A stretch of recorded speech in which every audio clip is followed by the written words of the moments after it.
Hello guys, अस्सलाम वालेकुम। Welcome back to my channel. और आज की वीडियो हमारी होने वाली है all the documents required for application procedure. Okay, am saying for application procedure, not saying for visa processing and everything. तो इसकी मैंने बात आपसे इसलिए की है कि बेसिकली जो हमारा एप्लीकेशन प्रोसीजर होता है उसके अंदर हमें अटेस्टेशन की ज़रूरत नहीं होती है, और उसके लिए डॉक्यूमेंट्स भी मतलब थोड़े रिक्वायर्ड होते हैं जो हमारे बेसिक सी रिक्वायरमेंट है, जो कि हमारे पास सबके पास ऑलमोस्ट अवेलेबल होते हैं। तो आज मैं आपको बता देती हूँ। तो बेसिकली है मैट्रिक का सर्टिफिकेट इज़ अ डिग्री जो कि हमें रिज़ल्ट से पहले मतलब 2 साल बाद मिलती है। पहले रिज़ल्ट कार्ड मिलता है और फिर हमें डिग्री मिलती है। मैं आपको दिखा देती हूँ, जितना आप देख रहे होंगे इस तरह की डिग्री होती है, ठीक है। और उसके बाद हमें रिक्वायर्ड होता है मैट्रिक का रिज़ल्ट कार्ड भी सेम वे में जो हमें मिलता है डिग्री से पहले, वो ये है। कहीं पर अभी ऐसे मेंशन होगा कि मार्कशीट के नाम से, और कहीं पर ये मेंशन होगा रिज़ल्ट कार्ड के नाम से। नेक्स्ट हमारे पास आता है इंटर की सर्टिफिकेट। इंटर का सर्टिफिकेट या डिग्री भी वही सेम चीज़ है जिस तरह की ये। तो फिर मैं आपको बताती हूँ कि मोस्टली, मुझे आपका वैसे नहीं पता लेकिन मेरे साथ यही हुआ है कि जो मेरा इंटर का सेशन था वो 2021 का था। तो 2021 के मोस्टली बच्चों को, जो हमारे सेशन के थे, उनको डिग्री नहीं दी गई थी 2 साल में भी नहीं। 2 साल में हमारी डिग्री आ जाती है। मेरा BS कंप्लीट हो गया, 4 साल वो भी चले गए, लेकिन मेरी डिग्री नहीं आई। तो मैंने ये डिग्री जाकर फिर निकलवाई थी 22 लाहौर से। तो अगर आपको भी अपनी कोई डिग्री आपके पास नहीं है तो डिग्री के बगैर आपका काम नहीं होने वाला, तो आप पहले अपनी डिग्री निकलवा दिएगा। दूसरा हमारे पास इसका सेम वे में रिज़ल्ट कार्ड भी आ जाता है, ठीक है। नेक्स्ट हमारे पास आता है ट्रांसक्रिप्ट और डिग्री। ट्रांसक्रिप्ट और डिग्री भी सेम चीज़ में है, कोई जो BS के अंदर हमें अवेलेबल होती है। अच्छा, इसके अंदर भी एक चीज़ है कि हमारे पास डिग्री की जो रिक्वायरमेंट है वो नंबर 1 नहीं होती। उसके बाद उसकी रीज़न ये है कि एक्चुअली में हमारी कन्वोकेशन आपको पता है कितनी जल्दी नहीं होती, कम से कम 1 साल, या कुछ यूनिवर्सिटीज़ में 2 साल भी लग जाते हैं। तो इस वजह से वो हमें ट्रांसक्रिप्ट, मतलब पहले कहते हैं कि ट्रांसक्रिप्ट हमें चाहिए। लेकिन कुछ केसेस में वो ये भी बोलते हैं कि अगर आपका वीज़ा प्रोसेस होने लग जाता है, ठीक है, जो भी उनको उसके बाद जो उनको डॉक्यूमेंट्स की रिक्वायरमेंट होती है, तो उसके अंदर वो डिग्री मांगते हैं। तो मैं आपको यही रेफ़र करूँगी कि अगर तो आप सीरियस हैं, ठीक है, और आप बाहर जाने के लिए तैयार भी बैठे हैं, तो अपनी डिग्री निकलवा लिएगा। वैसे अर्जेंट बेसिस पे डिग्री जो है वो मुझे जो है वो थर्ड जो है टाइम कॉस्टली पड़ी है, लाइक द 3 टाइम वाला सीन।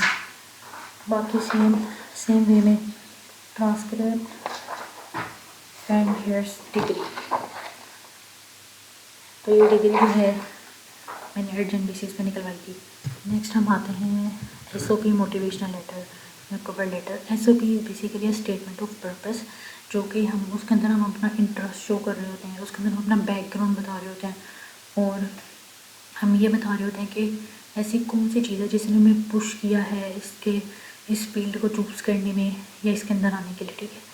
नेक्स्ट हमारे पास सेम वे में मोटिवेशन लेटर भी यही चीज़ आ जाती है, और कवर लेटर भी। तो अगर आपको इसके अंदर कोई किसी भी तरह का कोई इशू हो तो मैं आपको इसके लिए अपना नंबर नीचे व्हाट्सएप का जो लिंक है वो प्रोवाइड कर दूँगी, आप मुझसे कॉन्टैक्ट कर सकते हैं। नेक्स्ट हमारे पास आता है यूरोपास। किसी अब अगर तो आप अप्लाई कर रहे हो यूरोपियन कंट्रीज़ में, ये यूरोपास सिर्फ यूरोपियन कंट्रीज़ के लिए, ओके। तो अगर तो आप यूरोपियन कंट्रीज़ में अप्लाई कर रहे हो तो वहाँ के लिए आपको जो CV होगी वो यूरोपास वाली चाहिए होगी। अब यूरोपास क्या होता है उसका मैं आपको थोड़ी देर में दे देती हूँ, डेमो दे दीजिए। नेक्स्ट है हमारे पास MOI जो है वो आइल्स का ऑल्टरनेट है, ओके। आइल्स अब यूरोपियन कंट्रीज़ के अंदर आइल्स इतना प्रेफरेबल नहीं है।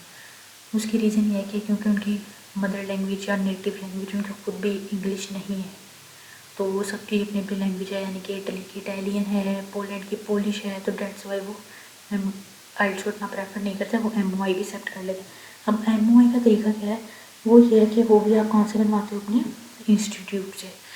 तो मैंने भी रिसेंटली अपने इंस्टीट्यूट से MOI बनवाया। इस तरह का वो होता है, ठीक है। लेटर हेड के ऊपर वो आपको सिर्फ एक इंस्ट्रक्शन लिख के दे देते हैं, और तो छोटी सी डिस्क्रिप्शन कि जो इस बच्चे की बेसिकली MOI का पर्पस ये होता है कि वो ये शो कर रहा होता है जो हमारी प्रीवियस डिग्री है ना वो इंग्लिश के अंदर थी, तो यानी कि हम आगे जो इंग्लिश थॉट प्रोग्राम ले रहे हैं वो हमारी समझ में आ जाएगा। फिर हमारे पास आता है reference letter. Okay, reference letter हमारे पास क्या है? रेफरेंस लेटर हमें इसलिए चाहिए होता है कि जो हमारे जो प्रीवियस जिस इंस्टीट्यूट से हमने अपना BS किया है, MS किया है या कुछ भी किया है, ठीक है, तो वहाँ से हम उन टीचर से जाके रेफरेंस लेटर निकलवाते हैं, जो कि ये प्रूफ होता है कि जो ये बच्चा है हम इसको रेफ़र कर रहे हैं कि ये आगे जाके पढ़ सके, ठीक है, यानी कि इसका करेक्टर अच्छा है या इस तरह से। मतलब मैं आपको वैसे दिखा देती हूँ। मैंने वैसे मोस्टली लोग कहते हैं कि दो रेफरेंस लेटर ही हम निकालते हैं वो, लेकिन मेरे केस में जो जहाँ मैं अप्लाई करना चाह रही थी वहाँ पे 3 रेफरेंस लेटर से। तो मैं आपको यही रिकमेंड करूँगी कि आप 3 भी नहीं लेना, बल्कि आप 3 से भी ज़्यादा लेना, क्योंकि कभी कभी ऐसा होता है कि जो टीचर्स हैं वो एट अ टाइम अवेलेबल नहीं होते, ठीक है।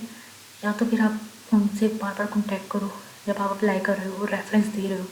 रेफरेंस का मतलब ही होता है कि वो आपके रेफरी को कॉन्टैक्ट करेंगे और वो चाहेंगे कि वो रिस्पॉन्स करे। इन केस वो रिस्पॉन्स नहीं कर रहा तो इसका मतलब आपका रेफरेंस स्ट्रॉन्ग नहीं है, आपका एडमिशन भी कैंसिल होने का ख़तरा होता है।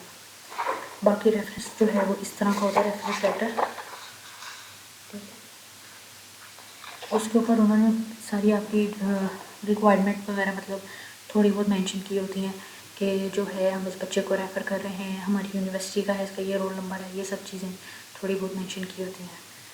नेक्स्ट हमारे पास आ जाता है ये वाली 3 चीज़ें। अच्छा, मैं आपको बता देती हूँ कि हमारे पास यहाँ से लेकर जो यहाँ तक है, ठीक है, ये बेसिक और इम्पोर्टेंट रिक्वायरमेंट है जो कि हर बच्चे की ज़रूरत है और हमें चाहिए ही चाहिए एडमिशन के टाइम पे। बट जो ये वाली 3 चीज़ें हैं ना, ये हमें एडमिशन के टाइम पे नहीं चाहिए, ये हमें चाहिए बाद में, जब हम वीज़ा प्रोसेस कर रहे हैं या फिर जब हम उनको अपने डॉक्यूमेंट्स भिजवा रहे हैं या हम DOV करवा रहे हैं कुछ भी। पुलिस क्लियरेंस इज़ बेसिकली जो कि आपका करेक्टर शो करता है आपके मुल्क में, ठीक है, कि जो आपकी क्या मतलब आपका क्या कंडीशन है वहाँ पे या क्या सिचुएशन है, आपके ऊपर कोई ज़्यादा चलान तो नहीं है, ऐसा तो नहीं कि आपने चलान भरे नहीं है अभी तक ये वो। और वैसे मैं आपको बात बता दूँ, अगर आप पुलिस क्लियरेंस निकलवा रहे हैं, अगर आपके ऊपर कोई चलान है तो वो आपको क्लियर करने के बाद ही पुलिस क्लियरेंस मिलेगा। तो इसलिए आप कोशिश करें कि ऐसी चीज़ों से दूर रहें कि इतने चलान वगैरह नहीं करवाएं, वरना आपको पुलिस क्लियरेंस बहुत मुश्किल हो जाएगी निकलवाना। नेक्स्ट है हमारा medical certificate. Okay, medical certificate हमें मिल जाता है हॉस्पिटल्स वगैरह, मतलब इसका मेथड होता है निकलवाने का, ये मैं आपको बाद में बता दूँ कि बेसिकली हमारे लिए ये वाली जो 3 चीज़ें वो इतनी ज़रूरी नहीं है, लेकिन ये डॉक्यूमेंट्स रिक्वायर्ड हैं बाहर जाने के लिए। तो इसलिए अगर आप एडमिशन अप्लाई कर देते हैं ऊपर वाले डॉक्यूमेंट्स के ऊपर, तो उसके बाद आप फोकस करिएगा कि ये अपने निकलवा लें। नेक्स्ट हमारे पास आता है FRC और मैरिज सर्टिफिकेट। FRC हमारे पास होता है हमारा फैमिली रिप्रेजेंटेशन सर्टिफिकेट होता है, आई थिंक सो। और मैरिज सर्टिफिकेट के अगर किसी की शादी हुई है, उसका निकाहनामा है या वो उस तरह वाली चीज़ आ जाएगी, ठीक है। तो फिलहाल के लिए हमें जो डॉक्यूमेंट्स रिक्वायर्ड हैं वो ये वाले हैं। अब हम आ जाते हैं CV के ऊपर। CV मैंने जैसे कि आपको पता कि यूरोपास में भी आपको दिखा देती हूँ यूरोपास क्या है। Europass is basically a template और यूरोपियन कंट्रीज़। ओके, इसके अंदर हम जाते हैं। ओके, हम ऐसा करते हैं, बैक पे जाते हैं, क्रिएट CV पे। यहाँ से हम क्या करेंगे, लॉगिन कर लेंगे, ठीक है, यूरोपास के ऊपर।